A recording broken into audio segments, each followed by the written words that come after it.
Hello, everyone, and welcome to the Jeffrey Epstein Show. I'm your host, Bobbycapucci, and this is a morning update. So Keith Raniere from NXIVM was sentenced to 120 years yesterday, folks.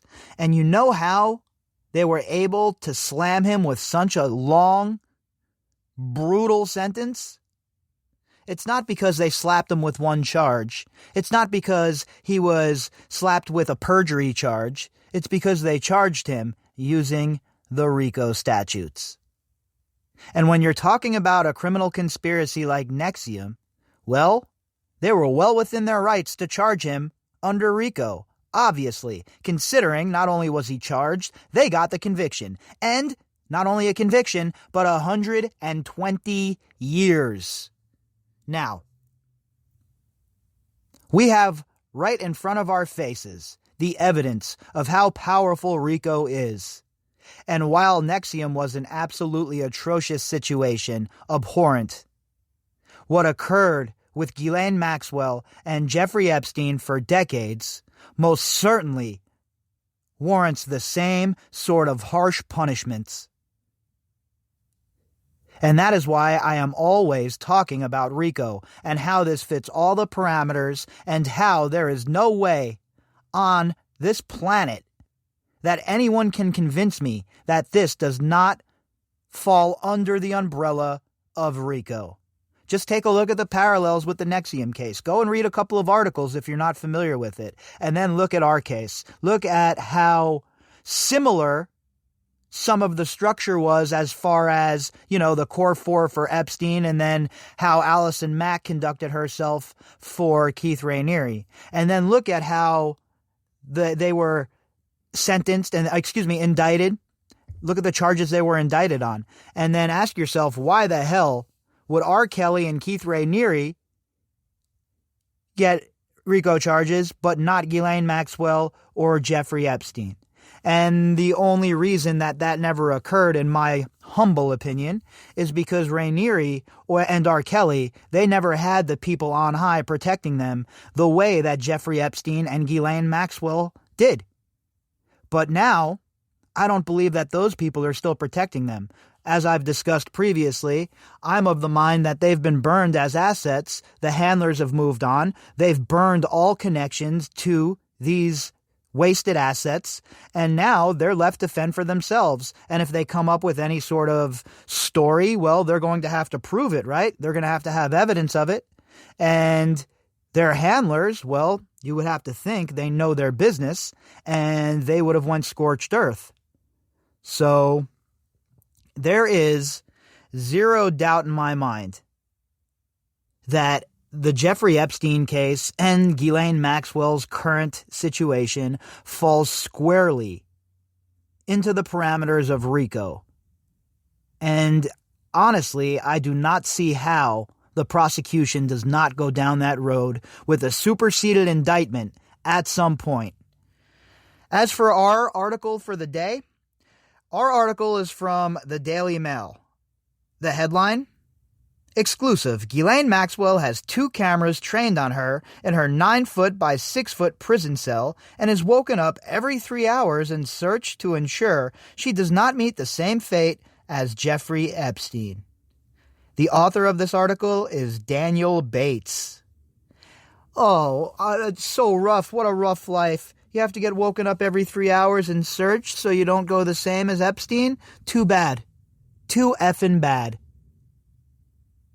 If I was Ghislaine Maxwell, thank God I am not, but if I was her, I'd be really paranoid about the sentence that Keith Raniere just got. And if you think that the SDNY isn't going to go for the throat the same way, I don't know. I don't know what to say if they don't.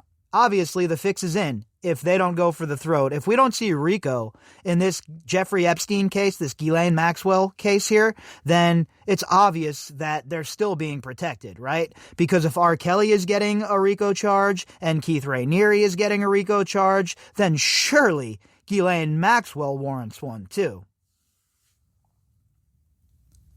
Ghislaine Maxwell has 2 cameras trained on her inside her prison cell at all times to ensure her safety, a friend of her family has revealed to DailyMail.com. Don't you think the family would want to keep her safe after what happened to Jeffrey Epstein? I think it's kind of weird that they're flexing like this. It's a weird flex, right? Why do you care that she has some cameras on her? She's remanded to the custody of the state anyway. She has no privacy anymore. So why are you so worried that there's some cameras in there? If it was my loved one, I'd want them to be kept safe. So I'd be okay with these cameras. So something doesn't compute. The British socialite, co-conspirator, fellow child abuser, general all-around scuzzbag, and bipedal serpent, who is accused of recruiting 14-year-old girls for Jeffrey Epstein to abuse, has 1 camera on the ceiling of her 9-foot by 6-foot cell and another 4 feet away from her. Well, that's good, considering all of the quote-unquote camera problems we had with Epstein. Oh, we don't have that footage anymore. Oh, that's pointed to the wrong cell. Oh, that didn't capture anything. Oh. So, to avoid a situation such as that, for once, I feel like the prison department is doing the right thing, being proactive in safeguarding their charge. Imagine that, doing your job. Maxwell is being woken up every 3 hours and searched to ensure she does not meet the same fate as Epstein, who was found dead in his cell while awaiting trial. Look, again, you're in prison. You don't have the same rights as free people, okay? You're in jail. So your rights are severely restricted. And if waking you up every 3 hours is part of the routine that's happening to anyone else in your position, and I'm sure it is, well then, Ghislaine, that's the way it goes. Or as they would say, that's the way the cookie crumbles.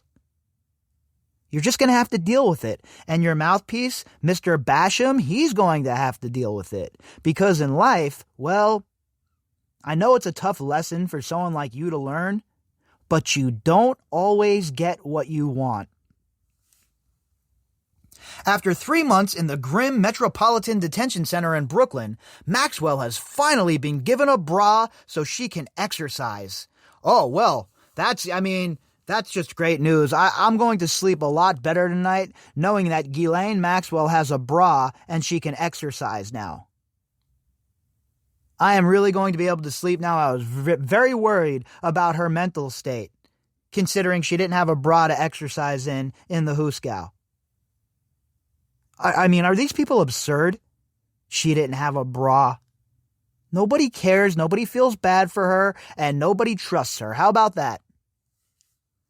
Previously, she was denied one because she was deemed a suicide risk, according to Brian Basham, a British PR veteran who has offered to help get Maxwell out of prison. You know, I'm starting to wonder, was Mr. Basham hanging out with Jeffrey Epstein on the island perhaps, or over at Zorro Ranch, or when they were in England? Why is Mr. Basham so ready to ride to Ghislaine Maxwell's defense like the Knight of Flowers? Stop it. What does she have on you, buddy? You can't actually believe that she's innocent, right? I mean, do you really believe that Ghislaine Maxwell is innocent and that all of these, when I say all of these, I mean dozens of girls just made these stories up, just whipped them up right out of thin air? None of them knew each other, and they're all just whipping up the same stories right out of thin air, huh? That's exactly what occurred. That's what you would have us believe? And you would have us believe that your friend Ghislaine shouldn't be in jail as she awaits trial? Meanwhile, Keith Raniere just got 120 years. So what would make you think that the bipedal serpent is getting out of jail anytime soon? He is part of what her family have called Operation GGO, or Get Ghislaine Out, and Basham believes they will be submitting a formal application for bail soon. We already had one of those hearings, Mr. Basham. Maybe you forgot, but it was a resounding no the first time around. And I don't care if you have Dog the Bounty Hunter holding her bond. Nobody's letting her out, okay? You want to see an uproar? You want to see people freak out? Well, let this bipedal serpent out. You want to talk about people being in jeopardy? Who knows what lengths she'll go to? She's already threatened people with Jeffrey Epstein. We know that she has a lot of money and obviously still powerful people who are backing her. So you say that we should let her out where she poses a risk to not only flee, but a risk to those that she has already abused once? Yeah, not gonna do it this time around, Mr. Basham. Maxwell is charged with recruiting girls for Epstein between 1994 and 1997 and is due to stand trial next July. She denies the allegations. Yeah, well, guess what? I hope you're ready to deny more allegations, because you were active within Jeffrey Epstein's world for a lot longer than 1994 through 1997, Ghislaine. And you abused a lot more people than that according to their allegations. So, get ready. Because you're going to be visited by RICO. And I don't mean Uncle Rico. I'm talking about RICO. She was arrested this July at her $1 million home in New Hampshire, where she had been living in secret and has been locked up ever since. Speaking to DailyMail.com, Basham said that Maxwell had been singled out and her human rights were being breached because of the conditions inside the MDC. I'll tell you what, singled out? She is literally a co-boss, all right? Jeffrey Epstein's partner in crime, 50-50 partners, all right? So what do you mean singled out? She's the one that's responsible for this. She's the one left holding the bag. And if you folks had your way, she'd go the same way as Jeffrey Epstein in this lockup, if there weren't all these extra precautions, probably. So what are you even talking about, Brian Basham? Basham said that Maxwell's family, the children of disgraced British newspaper tycoon Robert Maxwell, are completely, utterly, and totally convinced that she is innocent. Oh, I'm sure they are. I'm sure they are, because they just have a sterling reputation amongst the lot of them. Bunch of thieves, crooks, criminals. Give me a break already. She comes from a long line of criminals, thieves, and grifters. You think anyone's taking her or her family seriously? No, they're not. I'm sure the court is not, prosecution's not, and certainly nobody following this case is. They are lined up behind her in support, including for her multi-million-dollar legal fees. Well, there you have it. We know who's paying into her legal fees now. Now the question in my mind is this. If she was a mafioso, all the money that she has spread out, if she's given money to any of these people, all that money would be seized under RICO. All of it. Their bank accounts would be frozen, even if they weren't convicted yet. All their bank accounts would be frozen under the RICO Act, and any ill-gotten gains would be seized by the government. Did Ghislaine Maxwell send any of her family any of these ill-gotten gains? Let's see the bank receipts. This is why, once again, it needs to be a RICO case. You see the sentence that Keith Raniere got. You see how R. Kelly is getting absolutely destroyed by the state.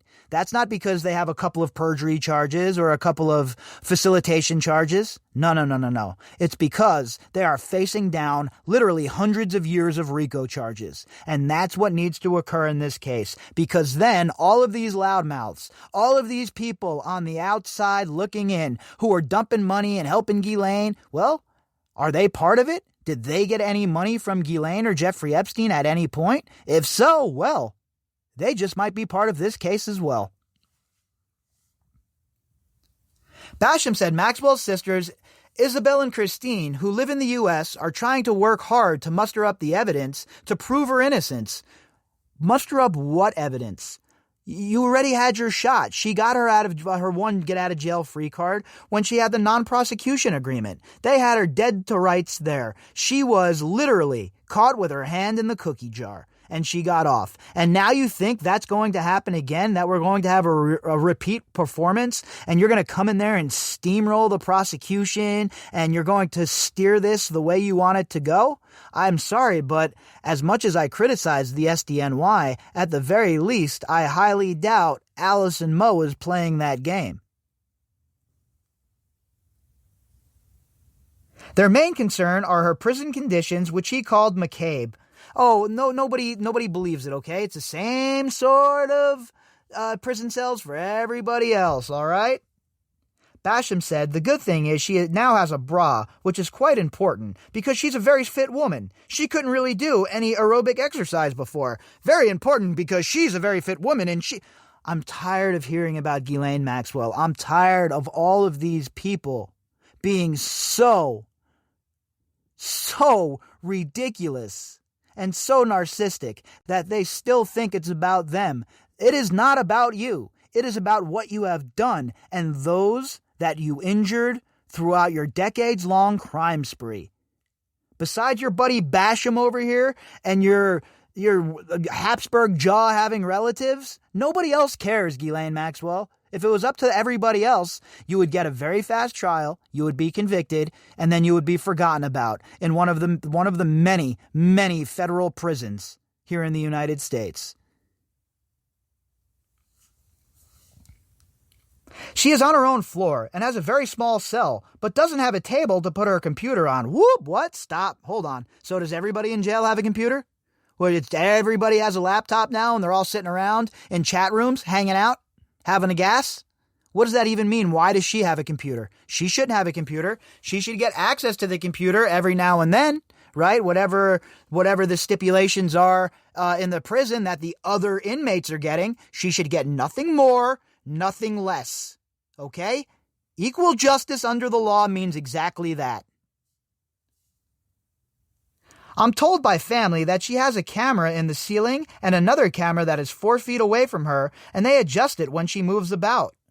They were waking her up every 3 hours to search her, and the noise outside her cell with the guards laughing and joking and yelling to each other is very disturbing. So she hasn't gotten much sleep. It is bizarre. No, the only thing bizarre is your defense of her, okay? Do you think the girls slept on the island? How do you think the girls were sleeping at Zorro Ranch, knowing what their fate was when they woke up and they had to relive the horrors all over again? Do you think that they were comfortable when you and your friends and your sick, disgusting buddies were walking by or making jokes or making lewd comments when everyone was hanging out around the dinner table? I'm sure they didn't feel too comfortable either, Ghislaine. Guess what? You're going to learn to adjust. He was able to kill himself after the guards didn't check on him all night and the camera outside his cell, there was not one inside, was not working. Just a coincidence, like Darth Barr says, just happened to not be working on the most high profile or one of the most high profile charges within their care. Just a big old coincidence. Epstein's death led to a raft of conspiracy theories and intense pressure on the Bureau of Prisons to ensure Maxwell stays alive. I think the bigger conspiracy theory is anyone who believes the official narrative. With all of the stuff that we know, the stuff that Baden has said, the way that they treated the crime scene when he died, the fact that none of the cameras have worked, the fact there has been no transparency, I think that's the conspiracy theory, okay? At Manhattan's federal court in July, Judge Allison Nathan ruled that Maxwell was a flight risk because she was facing a lengthy jail term, the prosecution had a strong case, and because she had substantial financial resources. Oh, she most certainly has those. Her family has come out and said that, right? Mr. Basham, the new mouthpiece, has come out and said, well, look, we're standing behind her. We're standing beside her. We have unlimited funds, I guess, to defend her. Where that comes from, Lord only knows where they got all of their millions. But I guess here we go. They're going to do their best to try and get Maxwell out. It's going to be all for naught. And I think that all the prosecutors have to do is point to Keith Raniere to show precedent. Prosecutors had pointed toward Maxwell owning 15 different bank accounts, which held balances up to more than $20 million as a sign of how she could easily flee. Basham, however, said that Maxwell patently isn't a flight risk because she could have left the U.S. any time after Epstein was arrested, but she didn't. Well, that sounds like the obvious thing, right? Yeah, she could have left whenever she wanted, unless she was under sealed indictment, unless she was under a no-fly order. We don't know any of that. Okay, so he can run his narrative, and I will simply counter his narrative with my speculation, because until we know, well, we don't know. And to be honest with you, which is more likely? She decided she was going to stay and face all the charges against her, or her hand was forced and she couldn't bounce out of the country. As to why Maxwell stayed in America, he said, she has family there. It's her home. She regards herself as completely innocent, so just kept a low profile. Yeah, right. So she just chose to go to New Hampshire, huh? Had nothing to do with the location. Had nothing to do with how close it is to the Canadian border, huh? Nah, nothing at all. Basham pointed to high-profile cases like Harvey Weinstein, who was accused of rape and sexual assault and was allowed out on bail. He said, if you look at Bill Cosby and Harvey Weinstein, you could argue they were an existent threat to women. Well, guess what? Neither of them had passports for other countries. You epic moron, Brian Basham. Every time this guy opens his mouth, it sounds like his head has been abashamed. What a fool. What a moron. I hope he's making a lot of money here, because your career is ruined, homie. Nobody's hiring you to be their PR guy. You're failing miserably on the world's grandest stage. You better have your LinkedIn profile updated. You better get that resume cooked up, because you're not long for the world of PR after this stint, pal. Nobody could argue Ghislaine is an existing threat to women. She patently isn't. It's a complete mystery to me as to why Ghislaine should be singled out in this way. And quite wrong, too. Well, it's a mystery to you because you're probably on some hallucinogenics. That would be my guess if you can't see the forest through the trees here. Are you for real? Dozens of underage girls have come forward, okay? It's not just these few charges. It's not just Virginia. It's not just Maria or any of the other girls. It's all of them together, okay? And the story that they have all told is the same story over and over for decades. So, Brian Basham, your bullshit narrative is not being bought. Operation Get Ghislaine Out, well, that's going to be a failure. And I will be here to narrate every single minute of it. Maxwell survivors, however, have called her Epstein's right-hand woman and described how she prowled the streets looking for underage girls for him to abuse. And not only right-hand women, I think they're playing it down here in this article. The survivors themselves have described Ghislaine Maxwell as the boss, right? Look, Jeffrey Epstein was the face and Ghislaine Maxwell was behind the curtain. That's how it's been explained from people who would know, people who lived it. During a press conference announcing her charges, acting U.S. Attorney Audrey Strauss said, as alleged, Maxwell enticed minor girls, got them to trust her, and then delivered them into a trap that she and Jeffrey Epstein had set. She pretended to be a woman they could trust. All the while, she was setting them up to be sexually abused by Epstein, and in some cases, Maxwell herself. That is so heinous, so disgusting, so disturbing. There is no gray area there. There is no way that anyone can argue the fact that Ghislaine Maxwell isn't exactly where she belongs. In a previous interview, Basham revealed that Maxwell has lost 25 pounds in weight because the prison was unable to accommodate her vegan diet. I had somebody point out to me or say that In-N-Out doesn't have vegetarian options. They do. You got to know the secret menu, my guy. You got to know the secret menu at In-N-Out. When she complained, the prison authorities took away the scale so she couldn't weigh herself anymore. Again, why does she have a scale in the room? Why does she have a computer in the room? None of that should be in there. If she has to, she can weigh herself once a week at the nurse's office or the infirmary or wherever the hell it is that they go for a checkup. She needs a scale in her cell. Does everybody get one of those? Did El Chapo have one of those? Does Gaspipe Casso have one of those in his cell right now? Does he have a computer that he can dick around on all day? Highly doubt it. She was forced to wear paper clothes, and letters from her family have not reached her, while the guards have stopped talking to her. It's not their job to talk to you. If they were talking to you, then you'd say they were threatening you, or they were, harassing you in some way. But since they're not talking to you, well, they don't even talk to me. It's either way. With people like Ghislaine Maxwell, you're damned if you do and you're damned if you don't. So the best medicine is to ignore her. She has plenty of access to her lawyers. Maxwell suffered fresh humiliation last week when a 460-page deposition she gave in a defamation case brought by Epstein accuser Virginia Roberts was made public. The transcript showed Maxwell apologizing for smashing her fist on the table in frustration as she was interrogated about her sex life.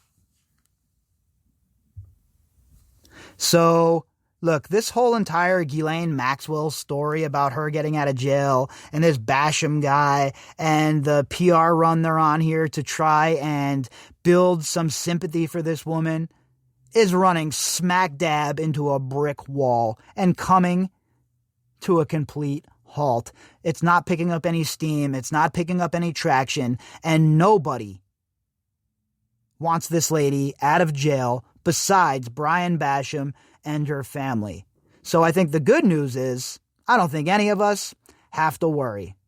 I think Ghislaine Maxwell stays in jail until her trial, and then after she's convicted, well, that's where she'll be, in my opinion, for the rest of her life. If you'd like to contact me, you can do that at bobbycapucci@protonmail.com. That's BOBBYCAPUCCI@protonmail.com. You can also find me on Twitter at BOBBY_CAPUCCI. All of the links that go with this episode can be found in the description box. And remember, folks, Friday is the first episode of Unsolved But Not Forgotten. And it is my new podcast, and we're going to go over some old, cold, unsolved cases, take a look at some new ones, and just generally take an accounting of some of the more mysterious disappearances and people going missing throughout, the last 30, 40, 50 years. So be on the lookout for that this Friday. I will post a link when the episodes are ready, when the first episode is ready to go on Friday. I will post a link on Twitter, and I will also post a link within the description box of the Jeffrey Epstein Show episode as well. And remember, the first case we're looking at is the West Mesa bone collector.